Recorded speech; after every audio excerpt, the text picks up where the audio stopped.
Hey, how's it going, everybody? It's RC Maxfield here from the Back to 12 podcast to recap Texas Tech football and really Texas Tech athletics this weekend. And before we get started, be sure to hit that subscribe button. We're giving you daily Texas Tech videos throughout the week, obviously talking about football, men's basketball, women's basketball, and everything in between. We've got it covered right here on the Back to 12 podcast channel. But without further ado, let's jump into the crux of this video because it was a frustrating game in North Carolina for the Texas Tech Red Raiders. Now, before we get into the actual details of it, wanted to say we are sending our thoughts and prayers to Bryce Ramirez. Hopefully a speedy recovery, just a gruesome injury for the former walk-on linebacker, but he looks to be in good spirits after the updates that Texas Tech has posted about him. He has his family by his side, as well as some of the medical staff for the Red Raiders. Hopefully he can recover soon. Now, as for on the field and what took place for the Red Raiders in terms of the wins and losses, there's not a lot of positives on the offensive side of the football. The defense, however, I'll tell you this right now, folks.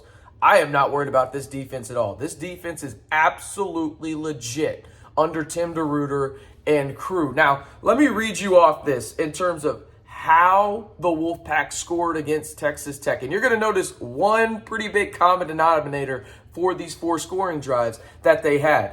Listen, they started at the Tech 13-yard line. They started at the NC State 44. They started at the Texas Tech 43, and then they started at the Texas Tech 38. They scored 2 touchdowns on those last 2 at the Texas Tech 43 and at the Texas Tech 38.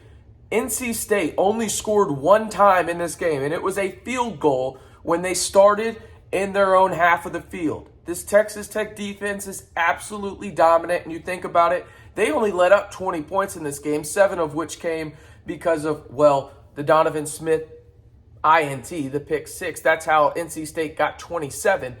But this Tech defense, if you let them start on the opposing side of the field, limited one of the best offenses in the country and one of the best quarterbacks in the country in Devin Leary to 109 total yards for himself, right? We're talking about a guy that it would not shock me if he's ACC Player of the Year.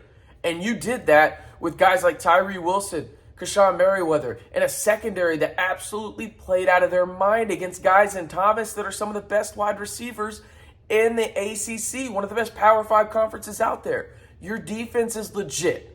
But let's get to the crux of it where I think everybody has their issues. Everybody has their problems with how really the talk of the offseason was how much better is this Texas Tech offense going to be?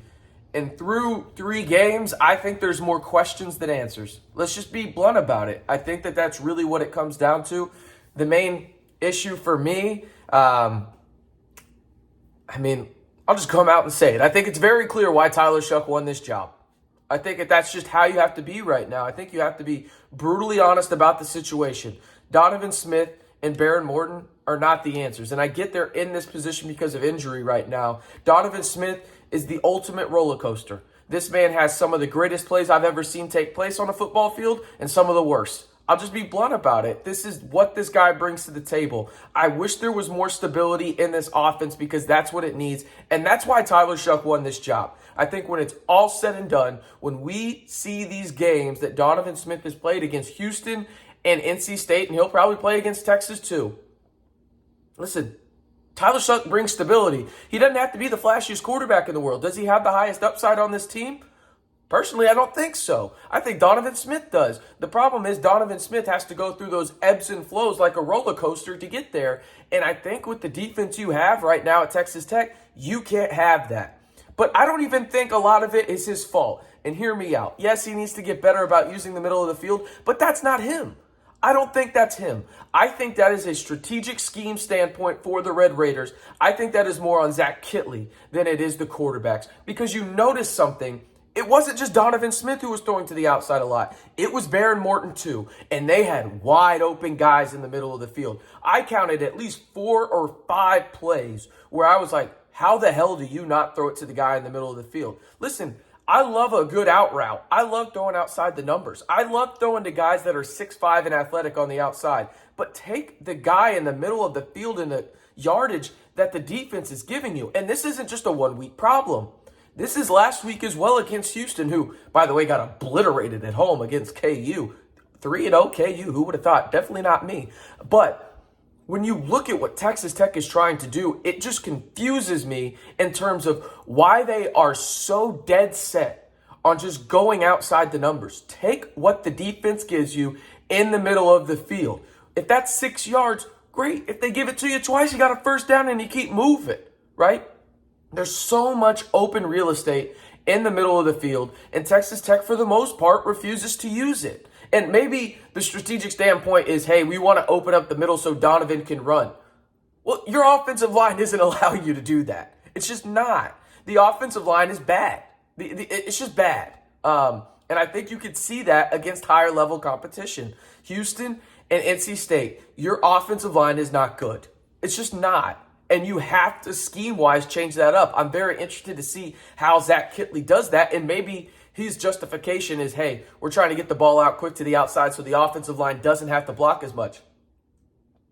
Okay, I get that. But at the same time, just if you're trying to get the ball out quick, you can get the ball out quick to the middle of the field as well. You can do a lot of things. And again, I'm not coming into the mind that I am smarter than Zach Kittley, because let's face it, I'm not. But it is frustrating watching this game unfold, and it seems like they're just trying the same thing over and over and over again with a little bit more flash, or maybe just flipping it to the other side of the field.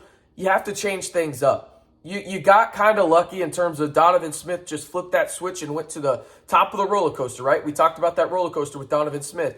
He went to the top of the roller coaster and he won you the game against Houston in overtime and late in that fourth quarter. But man, it was bad in Raleigh. I mean, it was bad. The offense was bad. Let me read these stats to you guys. All right, so on third down, 2 for 12. Not going to cut it. You outgained the Wolfpack by a considerable margin, almost 100 yards, right? But you had 4 turnovers to their 1. And one of them came on special teams when Drew Hocutt lost the football. That's how NC State got originally on the scoreboard with their first 3 points. And great job by Texas Tech defense to even stop the Wolfpack from getting into the end zone after they literally have to start in their own red zone, right? Time of possession, NC State won it because they could just really run out the clock. They really didn't have to press or anything like that into the fourth quarter. And then the other thing that really stands out to me is looking at the stats for the Red Raiders this season, right? You have Donovan Smith, who's been the starting quarterback for most of this season now, outside of really one quarter where Tyler Shough got to play. He's got a 64.5 completion percentage. He's averaging 7.1 on his completions. Okay, it's not awful. He has 7 touchdowns. He has 5 interceptions and 11 sacks. He's been sacked 10 times this year so far. Yeah, it's just I'm kind of at a loss in terms of how are these things not getting fixed or at least addressed in a certain way. I mean, it's just it's frustrating because you look at it here too. You've had 5 fumbles. You've only lost 1, but you have a -5 turnover ratio. I think something has to change in terms of making this more simplistic, just taking what the defense gives you, not being stuck in your ways on the outside. And again, by no means am I saying I'm smarter than Zach Kittley, but this offense was bad. It was bad outside of 2 drives on Saturday in Raleigh. I mean, it's that simple. You have to figure something out on the offensive line because they've gotten abused the past 2 weeks. I mean, when Derek Parrish has 4.5 sacks by himself for Houston, and then you've got multiple guys on NC State with sacks as well, you got to figure something out. The offensive line has to be addressed. The outside scheme has to be addressed as well. You got to get the ball in your playmakers' hands quicker, whether that's Miles Price, the tight ends in the middle of the field. Shoot, give it to the running backs as well, and Taj Brook and SaRodrick Thompson. But something has to change on the offensive side of the football because right now your defense is the only reason you're 2-1. I mean, you lose that game against Houston if your defense doesn't play well. And then really your defense was the only reason you were in this football game against NC State, who again is one of the best teams in the ACC. And you were in it virtually the whole way until the fourth quarter where obviously they went up 2 possessions. But man, just brutal. I mean, the offense was brutal. Something has to change. I think the Tech coaching staff knows that. I expect changes and I expect a lot more middle of the field usage. But, man, you got to make those adjustments quick because this offensive line is not allowing you to do a lot. And I get it. That's an offset of the run game, getting it out quick and getting in the wide receiver screens, the tunnels, whatever it may be. But you have to utilize the middle of the field and just take what the defense gives you. Not every play has to turn into a big play. And it feels like sometimes with these quarterbacks right now, that's what Texas Tech wants, is the big play every time. You don't need the big play every time. 5 yards is good. 5 yards is good. And 5 yards and a mistake is a lot better than a mistake and they're bringing it back the other way. That's kind of how I feel about it. Let me know in the comments, though. I know I went on a long rant there. Let me know in the comments how you feel about this Texas Tech offense because I feel like a lot of people have a different opinion on it. I really do. But let me know down in the comments. If you like what we're doing here, like the video and subscribe right here to the Back to 12 podcast channel. And before we head out, I want to shout out some of the other, other athletic programs on campus. Texas Tech volleyball went 3-1 this weekend. They are absolutely out to a stellar start. Their lone loss in the Red Raider Classic actually came to Oral Roberts, but they beat UTRGV, they beat SMU and Arizona State at the USA. Texas Tech soccer also won in one of their home games this weekend against Fresno State, 2-0. So Coach Tom Stone and crew are over 500, and that one at 3-2-2. So a lot going on. We got some tennis this week coming up for Texas Tech athletics, but as you know, the major storyline is what the hell's going on in this Texas Tech offense, because now you're into the nitty-gritty part of your season. You're welcoming in the 19th team in the country, the Texas Tech Longhorns, and you're trying not to be at 500 after this one. You're trying to shock some people, but I'll tell you this, the defense will be ready, but what will that offense look like against the Longhorns, who a couple weeks ago looked pretty damn good against the Alabama Crimson Tide? Again, I'm RC Maxfield for the Back to 12 podcast channel, reminding you, if you want the best Texas Tech athletics news on YouTube, you know where to go. It's right here on the Back to 12 podcast channel.